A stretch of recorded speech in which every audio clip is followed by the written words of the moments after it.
नमस्कार दोस्तों, आज हम लेकर आए हैं आपके लिए विजया एकादशी की पौराणिक कथा। एक समय धर्मराज युधिष्ठिर बोले कि हे जनार्दन, फागुन मास के कृष्ण पक्ष की एकादशी का क्या नाम है तथा उसकी क्या विधि है, कृपया करके आप मुझे बतलाइए। तब श्री भगवान बोले, राजन, फागुन मास के कृष्ण पक्ष की एकादशी का नाम विजया एकादशी है। अपने नाम के अनुसार यह बहुत ही कल्याणकारी और विजय दिलाने वाली एकादशी है।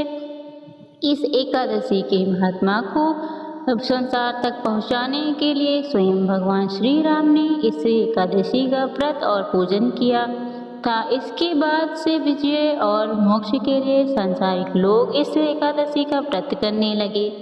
यह सब व्रतों में उत्तम व्रत है। इस विजय एकादशी के महात्मा के श्रवण व पाठन से समस्त पाप नष्ट हो जाते हैं। एक समय देव ऋषि नारद जी ने जगत पिता ब्रह्मा जी से कहा, महाराज, आप मुझसे फागुन मास के कृष्ण पक्ष की एकादशी का विधान कहिए। ब्रह्मा जी कहते हैं, हे नारद, विजया एकादशी का व्रत पुराने तथा नए पापों को नाश करने वाला है। इस विजया एकादशी की विधि मैंने आज तक किसी से भी नहीं कही। यह समस्त मनुष्यों को विजय प्रदान करने वाली त्रेता युग में मर्यादा पुरुषोत्तम श्री राम को जब 14 वर्षों का वनवास हो गया था, तब वे श्री लक्ष्मण तथा सीता जी सहित पंचवटी में निवास करने लगे।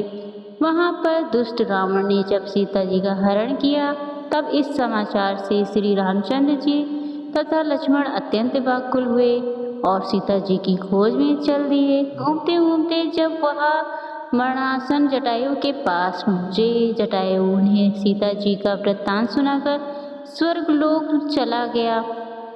कुछ आगे जाकर उनकी सुग्रीव से मृत्युता हुई और बाली का वध किया। हनुमान जी ने लंका जाकर सीता जी का पता लगाया और उनसे श्री रामचंद्र जी और सुग्रीव की मित्रता का वर्णन किया। वहां से लौटकर हनुमान जी ने भगवान राम के पास आकर सब समाचार कहे। तब श्री रामचंद्र जी ने वानर सेना सहित लंका की ओर प्रस्थान किया।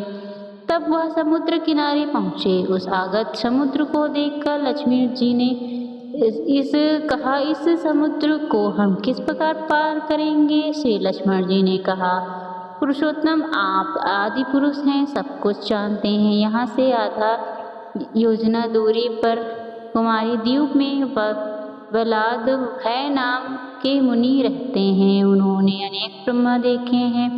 आप उनके पास जाकर इसका उपाय पूछिए। लक्ष्मण जी के इस प्रकार के वचन सुनकर श्री रामचंद्र जी वकला भय ऋषि के पास गए और उनको प्रणाम करके बैठ गए। मुनि ने भी उनको मनुष्य रूप धारण किए हुए पुरुषोत्तम समझकर उनसे पूछा, हे राम, आपका आना कैसे हुआ। रामचंद्र जी ने कहा, ऋषि, मैं अपनी सेना या सहित आया हूँ और राक्षसों को जीतने के लिए लंका जा रहा हूँ। कृपया करके आप समुद्र पार करने का कोई उपाय बतलाइए। मैं इसी कारण आपके पास आया हूँ।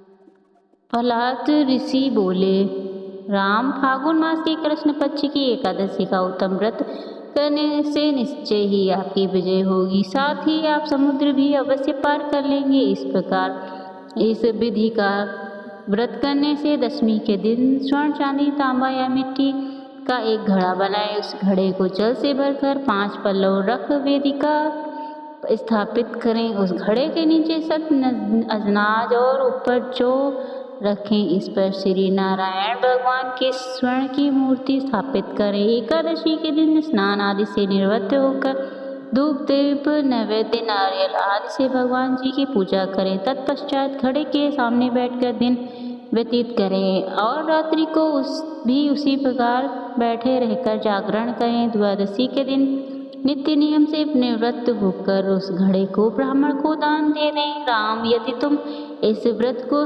सेनापतियों सहित करोगे तो तुम्हारी विजय अवश्य होगी। श्री रामचंद्र जी ने ऋषि की कथा अनुसार व्रत किया और इसके प्रभाव से दैत्यों पर विजय पाई।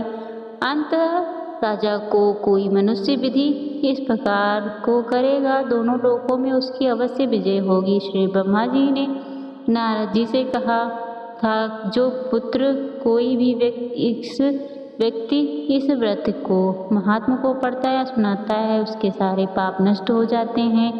अगर आपको ये कथा अच्छी लगी हो तो मेरे चैनल को लाइक और सब्सक्राइब करना ना भूलें। जय श्री हरि विष्णु।